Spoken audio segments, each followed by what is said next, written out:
अस्सलाम वालेकुम दोस्तों आज की वीडियो में बात करेंगे।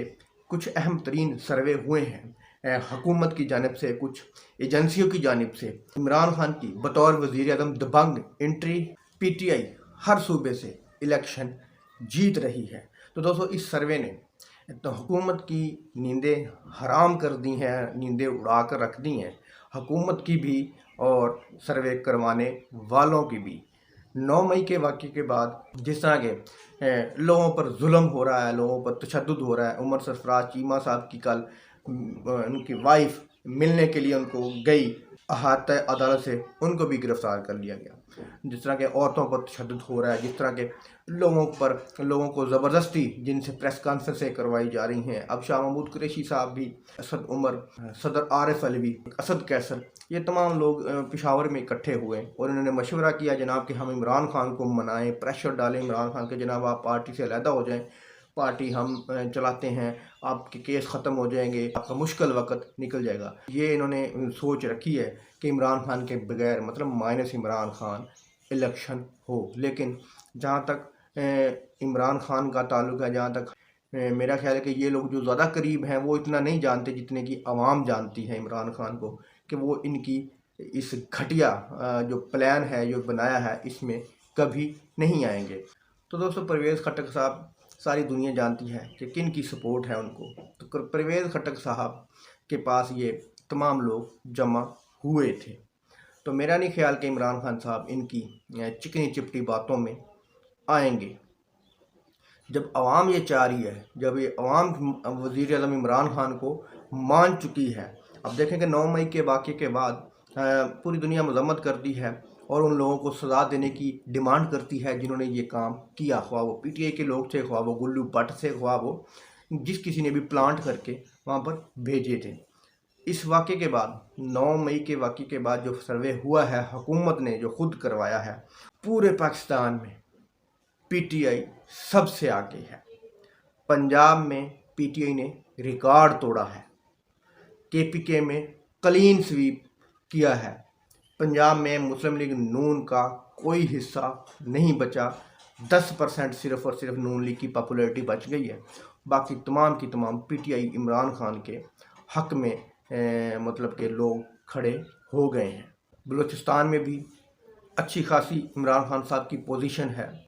उसके बाद सिंध में भी अच्छी खासी पोजीशन अभी तक बरकरार है। लोगों ने इमरान खान को बतौर वज़ीर आज़म बुलाने के लिए फ़ैसला कर लिया है, लेकिन कुछ लोगों के जहन में ये बात नहीं आ रही, अकल में ये बात नहीं बैठ रही कि अवाम फ़ैसला कर चुकी है। ये वो दौर नहीं है 1970-71 वाला, ये 70 की दहाई नहीं है कि जिस तरफ भी आवाम को लगाया आवाम लग गई, भुट्टो को मरवा दिया, आवाम चुप करके बर्दाश्त कर गई, सह गई। ये वो दौर नहीं है और ना ही आप भुट्टो जैसा काम इमरान खान से कर सकते हैं। 9 रुकनी बेंच था, जिनको तकलीफ़ है ना इस मुल्क के आइन से, इस मुल्क के कानून से, जिस तरह की जस्टिस कादी फाइज ईसा वो उठकर भाग खड़े हुए, उनके साथ एक और भी जज उठकर भाग खड़े हुए। इससे क्या पता चलता है? इससे पता चलता है कि हमारे मुल्क में एक नहीं 2 कानून हैं। हर चीज़ हमारे मुल्क में डिवाइड है, हमारे मुल्क में इंसाफ भी डिवाइड है, हमारे मुल्क में इदारे भी डिवाइड हैं। हक़ के रास्ते पर इकट्ठे नहीं हो रहे। जिस तरह के कादी फाइज ईसा साहब ने क्यों बेंच छोड़ा?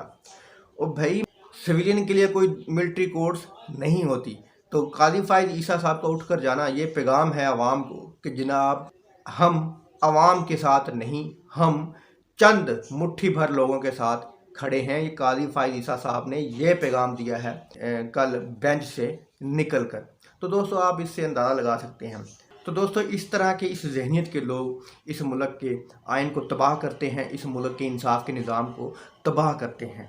इनसे आप क्या उम्मीद लगा सकते हैं? ये आपके आने वाले चीफ हैं, इनसे आप क्या उम्मीद लगा सकते हैं इंसाफ की, कि ये आइन के मुताबिक इंसाफ देंगे, कानून के मुताबिक इंसाफ देंगे? आपने देखा नहीं पार्लियामेंट में खड़े होके जाके चोरों के दरमियान बैठ के जाके तकरीर की वहाँ पर कि मेरा बाप ये था, मैं वो था, मैं ये था। अपने मुंह से खुद ही मियाँ मिट्ठू बन रहे थे। और बैठे कहाँ थे?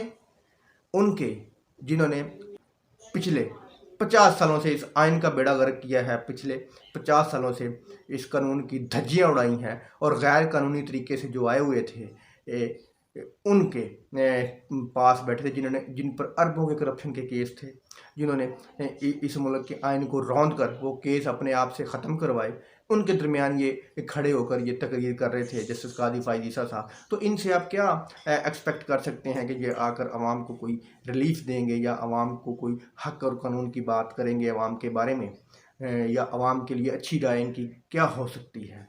अपनी बच्चों और औलादों पर ये अक्सर अपने हलफ की जो खिलाफ वर्जी है वो कर देते हैं, अपने आइन की खिलाफ वर्जी कर देते हैं। इनको आइन से ऊपर, इनको अपने हलफ से ऊपर अपनी औलादें, अपने कारोबार, अपनी जायदादें होती हैं। देखते हैं कि ये सुप्रीम कोर्ट का ऊँट क्या करता है, या करवट लेकर आवाम को पीस देता है या कोई करवट लेकर आवाम को रिलीफ देता है। दोस्तों, वीडियो अच्छी लगी तो लाइक करना, चैनल को सब्सक्राइब करना। अल्लाह हाफ़िज़।